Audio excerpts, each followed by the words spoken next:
Hey, Coach Matt Weaver, 247sportspeaks.com.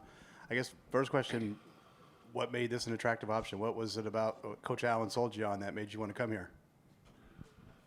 Well, I mean, besides the obvious, you know,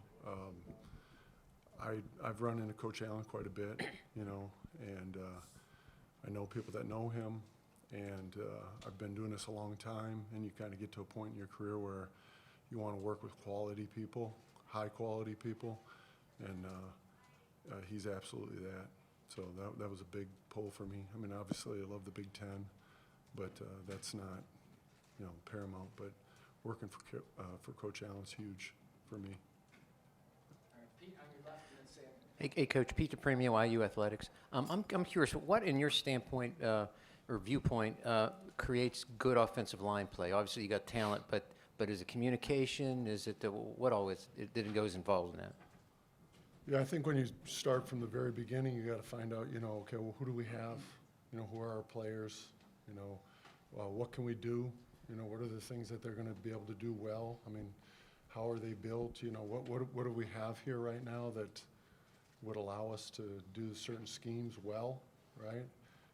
You know, I think once you figure those things out, then I do think it's a huge, you know, working together. I think continuity is huge. You know, I don't like playing musical chairs, moving guys around a lot, you know, experimenting. You'd like to have some answers in place before you only get so many reps. It's time and distance. So you like to be efficient, you know, with their time, you know, because they're only going to be on the field for so long. But I think those are the things that lead into it.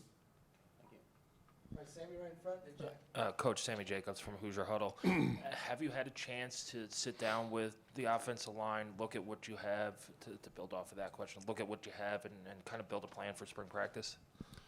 Yeah, I've had been mostly on the road recruiting, so I haven't had a ton of time, but I've, you know, certainly met with my guys one-on-one. I've met with them as a group, but it hasn't been a ton. You know, I've watched them on film.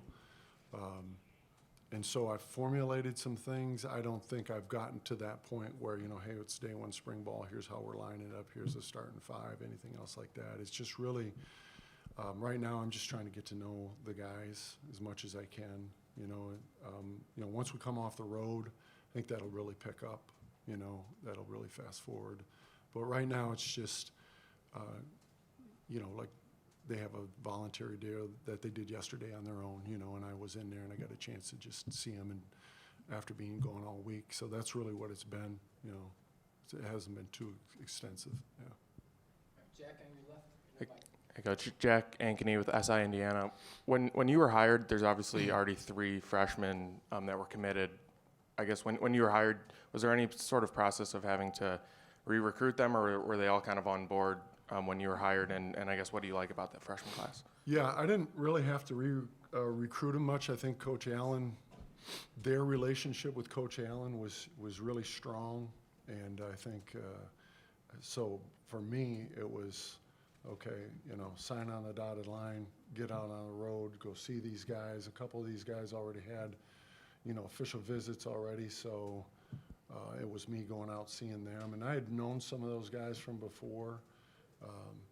And then the other ones, we had one coming out on an official visit with his family, so that was really good to spend some time with them. But, I mean, you know, Coach Allen did such a good job with those guys that there wasn't we didn't have to play that game. All right, Mike, in the back, and then Mason. Hey, Coach. Mike Schumann with the Daily Hoosier. When you start to get on the field with these guys in the spring, what are going to be kind of some of the non-negotiables for you? Like, what are the things that an offensive lineman has to do to be successful under you?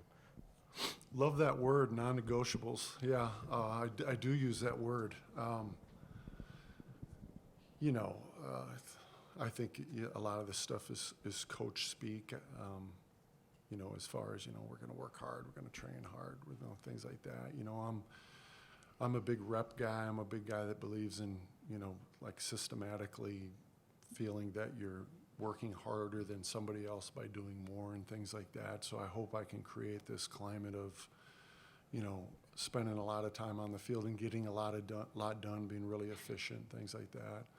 You know, technically, based on the schemes, there's always going to be those technical things that you say, hey, this is the way it's got to be, and the aiming points and the footwork and the landmarks and things like that. But,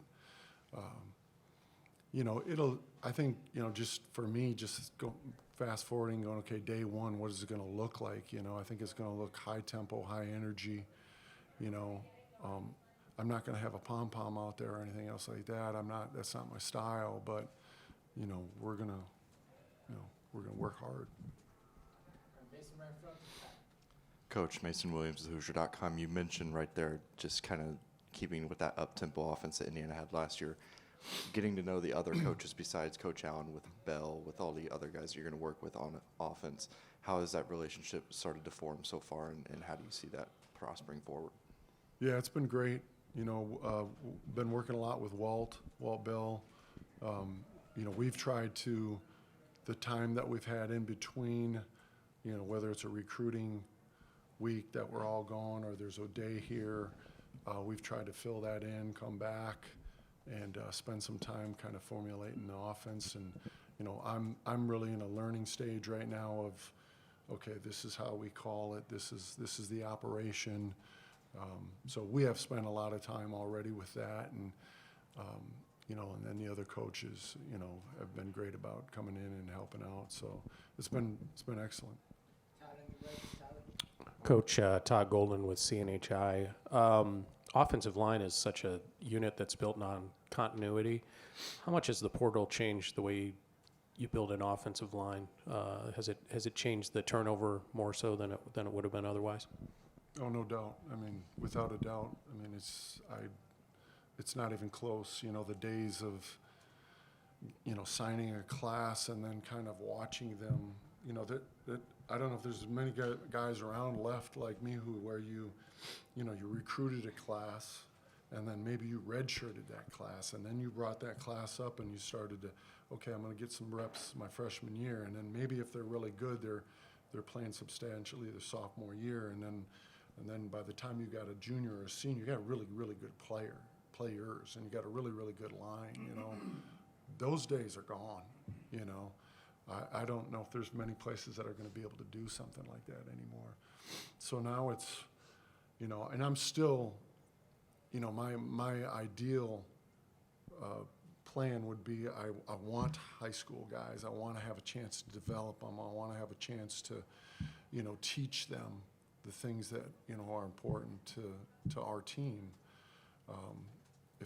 Is that possible to do? I don't know. We're going to try to do that with a recruiting plan and things like that. But there is always going to be that element right there, and it's definitely changed. You get a new guy in, and it takes time. It takes time for guys to get to know each other, guys to feel comfortable with each other, guys to trust each other.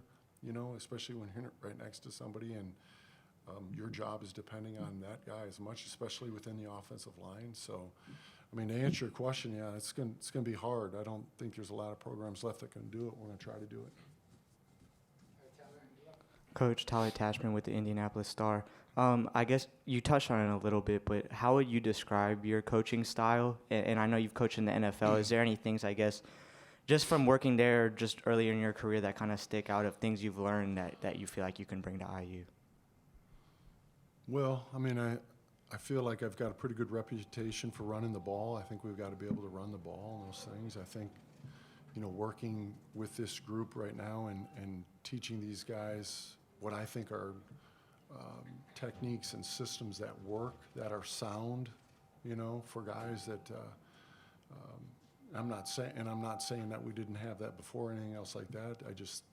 I'm just going on what I've done before in the past, so I feel like we can come in here and plug in a system from tackle to tackle and be a more effective unit, you know what I mean? And I think I've got a pretty good track record of that, a good chunk of experience with that, and we'll see how it goes. We got a lot to put together, as a staff and everybody else, as far as what are we going to be and who are we? I know last year there was a little bit of change there, or a huge change, and we're kind of right in the middle of that right now as a staff, saying, okay, what are we going to do? Who are we going to be?